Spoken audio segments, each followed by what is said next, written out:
nga viti 2022, Lugina Preshevës është në vijë buxhetore të qeverisë së Kosovës. 2 milion, 3 milion deri në 4 milion. Mirë, po realizimi është bërë vetëm në vitin 2022 me ato 2 milion. Me ato 2 milion të famshme të cilët shkuan në xhepa të disa zyrtarëve të një partie politike. Dhe sot, që jemi në vitin 2026, unë para disa ditëve i pyeta disa djemë të rinj, tash më tregoni vetëm një shenjë të atyre mjeteve të cilët kanë mbetur në Luginë. Dhe nuk diti askush më thot. Do thonë, janë duke vëllën disa mjete nga Kosova, mirë po shenjë në teren nuk ka. Ne i kemi diku rreth më pak se 1 milion euro për investime. Dhe ato 1 milion euro i shef çdo ditë në teren. Dhe këto mjete të cilët po i ndan qeveria e Kosovës, realizimi nuk është duke u bërë 100%. Do thonë, vitin e kalum, në fakt vitin 2024 shumë pak mjete janë dhënë. Vetëm janë dhënë mjetet për disa libra dhe disa bursa për student. Ndërsa vitin 2025 njëjtë. Kam pru vendim që të japin ndihmë bujqve, Këshilli Kombëtar Shqiptar, institucioni i cili duhet të merret me tema tjera, jo me bujqit. Mirë, po megjithatë, okay, e kam vendosur ashtu qeveria që t'i ndaj përmes Këshillit Nacional, ato mjete janë bllokuar. Pasivizimi ka filluar në vitin 2011. Edhe që atëherë deri tash, askush nuk ka një numër të saktë që di sa banorë janë të pasivizuar. Në bazë të një analize që kemi bërë ne, Bujanos, Preshevë dhe Medvegjë, nga viti 2011 deri tash janë pasivizuar diku 8.000 deri në 9.000 qytetarë. Dhe këta qytetarë janë kryesisht ata të cilët përkohësisht punojnë ose jetojnë në Republikën e Kosovës. Ndërsa ata të cilët jetojnë në Zvicër, Gjermani, në Austri, çdo vend tjetër të Bashkimit Evropian, ata nuk janë të pasivizuar. Edhe nëse ndalet pasivizimi, sepse po shoh edhe disa iniciativa nga Kongresi Amerikan, në Parlamentin Evropian, e kështu me radhë, po shoh që kjo çështje është ndërkombëtarizuar dhe është shumë mirë që është bërë kjo gjë, që ka arritur domethënë deri në nivele të tilla që të sensibilizohet edhe faktori ndërkombëtar se këtu realisht po ndodh një spastrim etnik përmes ligjit.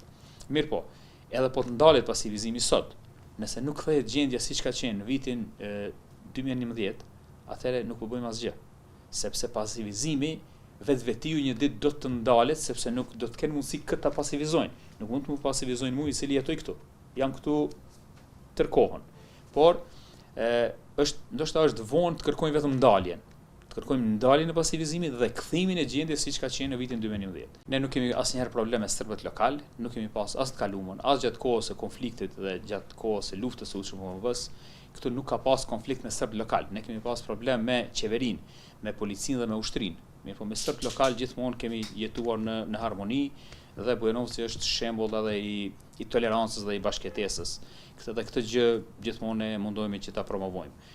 Mirë, po bashkëpunimi me shtetin, këtu gjithmonë ka ngecje, për shkak se shumë politikanë, shumë udhëheqës të shtetit në brendësi të Serbisë nuk e kanë idenë se si funksionojmë ne këtu dhe shpeshherë vinë edhe ndoshta me deklarata nxitse dhe provokuese nxisin këtu tension. Kemi dëgjuar deklarata të zyrtarëve të Kosovës që kanë insistuar disa herë që çështja e Luginës të jetë në tavolinë e bisedimeve dhe kemi dëgjuar deklaratat e përfaqësuesve të Serbisë, të cilët nuk kanë planuar asnjëherë që kjo çështje të shtrohet në Bruksel.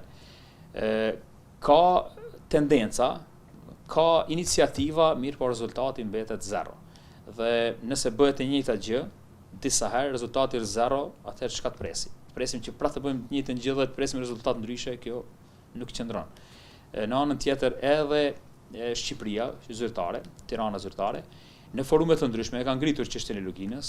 Ne kemi përshëndetur të gjitha këto iniciativa, mirë po ne po mbetemi në vend. Ne po, domethënë, nuk ka progres, pavarësisht iniciativave të ndryshme dhe unë inkurajoj që të vazhdojmë iniciativa, sepse nuk duhet të ndalemi, ne duhet gjithmonë të kërkojmë ato të drejtat të cilat na lejon kushtetuca dhe të gjitha kornizat tjera ndërkombëtare.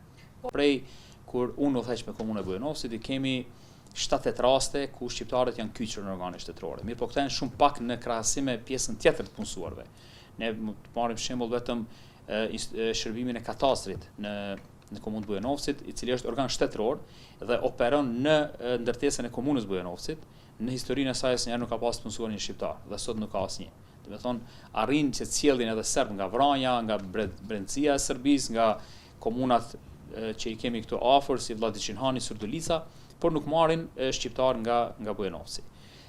Gjithashtu edhe në gjykat, do të thonë kemi ngecje, kemi ngjecje në çdo institucion shtetëror ku komuna nuk ka kompetencë. Do të thonë, këtu numri është ose shumë i vogël ose nuk ka asnjë të punësuar shqiptar. Viti 2025 ka qenë vit i shumë sfidave për komunën e Bujanovcit, pasi që viti 2024 ishte vit zgjedhor dhe ne trashëguam një situatë shumë të keqe në komunën e Bujanovcit. Atëherë viti 2025 ishte vit ku ne u munduam që të rikuperojmë shumë dame të cilat i kishim trashëguar nga qeverisja e kaluar.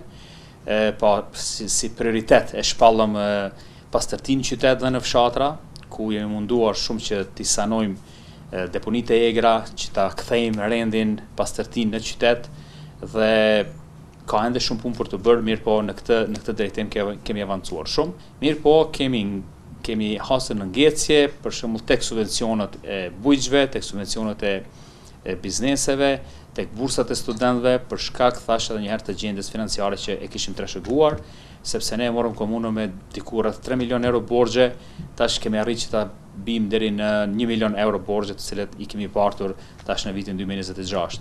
Mirë po në përgjithësi në planet tona që i kishim për vitin e kaluar ishin këto shumica e prioriteteve që i kishim ne.